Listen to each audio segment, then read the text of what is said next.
చాలామందికి గుర్తుండే ఉంటుంది. కరోనా సమయంలో కేంద్ర ప్రభుత్వం ఒక యాప్ తీసుకొచ్చింది. ఆరోగ్య సేతు అనే పేరుతో అది మ్యాండేటరీగా ఇన్స్టాల్ చేయాలి అంటూ ఆదేశాలు ఇచ్చింది. అంతేకాదు ఆ యాప్ మొత్తం మిగిలిన అన్ని యాప్స్ని యాక్సెస్ చేసే ఫెసిలిటీ కూడా సంపాదించింది. తద్వారా మొత్తం ప్రతి ఒక్కరి ఫోన్లో ఏముంది, ఏం జరుగుతుంది, ఎట్టా జరుగుతుంది అనేటువంటి సమాచారాన్ని ఆ యాప్ ద్వారా సమీకరించే అవకాశాన్ని కేంద్ర ప్రభుత్వం పొందింది.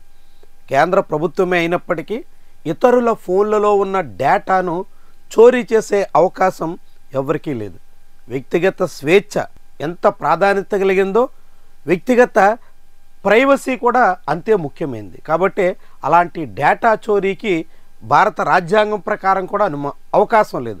అయినా కేంద్ర ప్రభుత్వం మాత్రం ఆరోగ్య సేతు పేరుతో కరోనా సమయంలో కొంత ప్రయత్నం చేసింది. ఇప్పుడు మరొక ముందడుగేసి సంచార్ సాథీ అనే పేరుతో మ్యాండేటరీగా ఆ యాప్ ఇన్స్టాల్ చేయాల్సిందే అంటూ ఆర్డర్ ఇవ్వడం చాలా పెద్ద స్థాయిలో కలకలం రేపుతోంది, చాలా దుమారం రేపుతోంది. చివరికి కేంద్ర ప్రభుత్వం కూడా ఒక అడుగు వెనక్కేసి ఇది మ్యాండేటరీ కాదు అని ప్రకటించాల్సి వచ్చింది. కానీ నిజానికి ప్రస్తుతానికి మ్యాండేటరీ కాదు, ఎవరైనా యూజర్ తనకి ఇష్టం లేకపోతే ఆ యాప్ని అన్ఇన్స్టాల్ చేయొచ్చు అని చెబుతున్నప్పటికీ త్వరలోనే కేంద్ర ప్రభుత్వం ప్రతి ఒక్కరి మొబైల్ ఫోన్లో మ్యాండేటరీ యాప్ని ఇన్స్టాల్ చేసే ప్రయత్నంలో ఉంది అనే సందేహం ఈ ప్రయత్నం ద్వారా కలుగుతోంది. దీని మీద దేశవ్యాప్తంగా దుమారం రేగిన తర్వాత కేంద్ర ప్రభుత్వం ఒక అడుగు వెనక్కేసినట్టుగా కనిపిస్తున్నప్పటికీ భవిష్యత్తులో మాత్రం ఖచ్చితంగా ప్రతి ఒక్కరి ఫోన్లో కూడా ఈ సంచార్ సాథీ అనేటువంటి యాప్ ద్వారా అందరి యాక్సెస్ని, అందరి డేటాని, అందరి ప్రైవసీకి సంబంధించినటువంటి సమగ్ర సమాచారాన్ని కేంద్రం తీసుకునే అవకాశాన్ని పొందబోతుంది. ఇది క్రమంగా జరుగుతుంది. ఇప్పుడు వ్యతిరేకత రావడం వల్ల ఒక అడుగు వెనక్కేసారు కాబట్టి ఇక దీని ప్రమాదం పోయినట్టే అనుకుంటే తప్పులో కాలేసినట్టే. కేంద్రం చాలా వ్యూహాత్మకంగానే మొదట ప్రతిపాదన తీసుకొచ్చింది. దాని మీద ప్రజాగ్రహం ఖచ్చితంగా ఉంటుందని భావించింది. ఆ ప్రజాగ్రహం తగ్గట్టుగా వెనకడుగు వేస్తున్నట్టు ప్రకటించింది. ఆ తర్వాత దీన్ని పూర్తి స్థాయిలో అమలు చేసే ప్రయత్నానికి పూనుకోబోతోంది. ఇప్పుడు ప్రతి ఒక్క మొబైల్ ఫోన్ ఎక్కడి నుంచి తీసుకోబోయే అన్ని మొబైల్ ఫోన్లో ఆ యాప్ ఉండబోతుంది. ఇది ప్రపంచంలో అనేక దేశాలు వ్యతిరేకిస్తున్నటువంటి అంశం. ప్రపంచవ్యాప్తంగా చాలామంది డేటా వినియోగదారులు దీని మీద తీవ్రమైన అభ్యంతరం పెడుతున్నారు. కేంద్ర ప్రభుత్వం దగ్గర ప్రతి ఒక్కరికి సంబంధించినటువంటి డేటా చేరితే అది ఏమవుతుందో అనే ఆందోళన చాలామందిలో ఉంది. అందుకే అమెరికా, ఇంగ్లాండ్, జర్మనీ, ఫ్రాన్స్ ఇలాంటి ఏ దేశంలో కూడా ఈ మాదిరి యాప్స్ని ఇన్స్టాల్ చేస్తున్న దాఖలాలు లేవు. కానీ రష్యా లాంటి దేశాల్లో మాత్రం ఇలాంటి యాప్స్ మ్యాండేటరీగా ఉన్నాయి. ఇప్పుడు ఇండియన్ గవర్నమెంటు అదే పద్ధతిలో మ్యాండేటరీ చేసే యోచనలో ఉంది. అంటే చైనా, రష్యా ఇలాంటి ప్రభుత్వాల తరహాలో ఇండియన్ గవర్నమెంట్ కూడా పబ్లిక్కి సంబంధించినటువంటి మొత్తం సమాచారాన్ని తన దగ్గర ఉంచుకునే ప్రయత్నంలో సాగబోతోంది అనే దానికి ఇది ఒక సూచికగా ఉంది.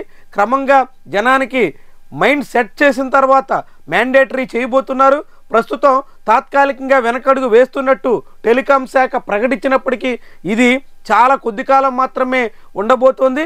ఆ తర్వాత పబ్లిక్ అన్ని ఫోన్లలో అలవాటైన తర్వాత దాన్ని అన్ఇన్స్టాల్ చేయడానికి కూడా వీలు లేకుండా చేయబోతున్నారు. అయితే దీని ద్వారా మొబైల్ ఫోన్లు ఏమైనా దొంగతనం జరిగినా, మొబైల్ ఫోన్లలో ఇతర సమస్యలు వచ్చినా అన్నింటికీ ఆ యాప్ పరిష్కారంగా ఉంటుంది అనే సమాధానాన్ని కేంద్ర ప్రభుత్వం ఇస్తుంది.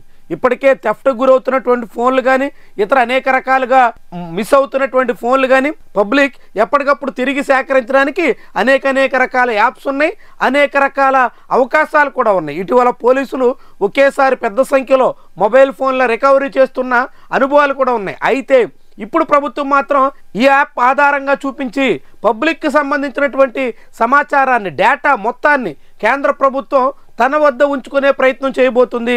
ఇప్పుడు ప్రతి ఒక్కరి జీవితంలో మొబైల్ ఫోనే అన్నింటికీ ఆధారంగా మారిన తర్వాత సకల వ్యవహారాలు సెల్ ఫోన్లోనే సాగుతున్న తర్వాత ఇప్పుడు మొత్తం వ్యవహారం అంతా కేంద్ర ప్రభుత్వం చేతిలోకి వెళ్తే ఇది సెంట్రల్ గవర్నమెంట్ మోదీ సర్కార్ తీసుకొస్తున్న మరొక పెగాసస్ లాంటిది అనే మాట కూడా వినిపిస్తోంది. ఇండియన్ వెర్షన్ ఆఫ్ పెగాసస్ అన్నట్టుగా చాలామంది దీని మీద ఆందోళన వ్యక్తం చేస్తున్నారు. ఇది మాత్రం భవిష్యత్తులో మ్యాండేటరీ యాప్స్ అనే ఖాతాలో చేర్చి పబ్లిక్ సంబంధించినటువంటి సమగ్ర సమాచారాన్ని తస్కరించే దిశలో ఈ ప్రయత్నంగా చూడాల్సి ఉంటుంది. ఇలాంటి దాన్ని పబ్లిక్ వ్యతిరేకించకపోతే ఆ తర్వాత సమాచారం అంతా అది సెంట్రల్ గవర్నమెంట్ కావచ్చు, గవర్నమెంట్ పేరుతో కొంతమంది అధికారులు పెత్తనం చేసేటువంటి దశలో వాళ్ళ చేతుల్లోకి అందరి సమాచారం వెళ్తే అది ఎలా దుర్వినియోగానికి గురవుతుందో, ఎన్ని రకాలుగా దాన్ని దుర్వినియోగం చేసేదానికి వీలవుతుందో ఊహించలేనంత స్థాయికి చేరుతుంది. కాబట్టి పబ్లిక్ అంతా తస్మాత్ జాగ్రత్త.